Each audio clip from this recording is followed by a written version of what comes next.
Assalamualaikum warahmatullahi wabarakatuh. Pada presentasi kali ini saya akan membahas mengenai paradigma strategi efisiensi dan juga integritas rantai pasok melalui implementasi metodologi Six Sigma dalam transformasi bisnis kontemporer. Nah, materi ini itu menjelaskan bagaimana perusahaan tersebut dapat meningkatkan kualitas, efisiensi, dan juga daya saing melalui pengelolaan rantai pasok yang terintegrasi. Pembahasan pertama yaitu pengertian dan juga evolusi Six Sigma. Nah, Six Sigma merupakan metode manajemen kualitas yang menggunakan pendekatan statistik untuk mengurangi cacat atau kesalahan dalam proses bisnis. Nah, metode ini pertama kali dikembangkan oleh Motorola pada tahun 1986.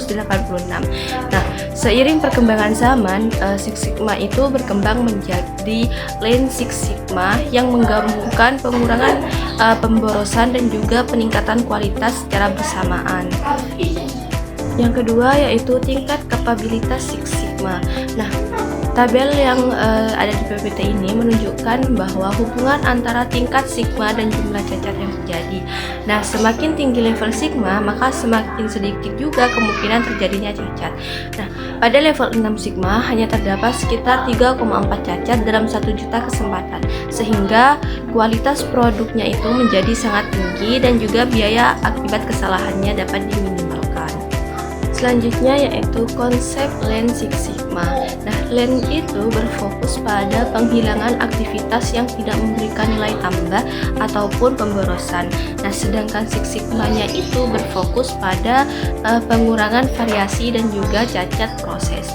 Nah, ketika keduanya digabungkan menjadi Lean Six Sigma, maka perusahaan itu dapat menghasilkan proses yang lebih cepat, efisien, dan juga berkualitas tinggi dengan tetap berorientasi pada kebutuhan pelanggan. Selanjutnya yaitu struktur Belt Six Sigma. Nah, dalam Six Sigma itu terdapat sistem tingkatan yang disebut Belt. White Belt memiliki pemahaman dasar, Yellow Belt membantu proyek perbaikan, dan Green Belt memimpin proyek skala menengah. Sedangkan Black Belt menangani proyek strategis, dan yang terakhir yaitu Master Black Belt berperan sebagai mentor serta konsultan organisasi. Nah, sistem ini itu memastikan setiap proyeknya dijalankan oleh tenaga yang kompeten. Selanjutnya yaitu integrasi kualitas dalam rantai pasok.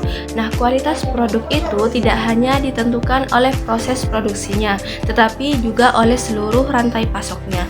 Nah, integrasi hulu ini berfokus pada pemasok agar kualitas bahan bakunya itu tetap terjaga. Nah, integrasi internal berfokus pada optimasi proses perusahaan. Sedangkan integrasi hilir berfokus pada kepuasan pelanggan melalui distribusi dan juga layanan yang baik. Selanjutnya yaitu metodologi DMAIC. Nah, DMAIC ini merupakan inti dari Six Sigma. Nah, tahap define-nya ini digunakan untuk menentukan masalah yang akan diperbaiki. Measure digunakan untuk mengumpulkan data dan mengukur kondisi saat ini. Dan sedang analis bertujuan menemukan akar penyebab masalah. Improve dilakukan dengan menerapkan solusi yang tepat. Dan yang terakhir yaitu control digunakan untuk menjaga agar hasil perbaikannya itu dapat dipertahankan dalam jangka panjang. Nah, selanjutnya yaitu searching integrity dalam rantai pasok. Searching integrity itu berarti memastikan proses pengadaan dilakukan secara transparan, etis, dan juga dapat ditelusuri. Nah, aspek yang diperhatikan itu meliputi ketertelusuran bahan baku, kepatuhan etika pasok, konsistensi kualitas, dan ketepatan pengiriman. Nah, dengan integritas yang baik, maka perusahaan itu dapat mengurangi resiko serta menjaga kepercayaan pelanggan.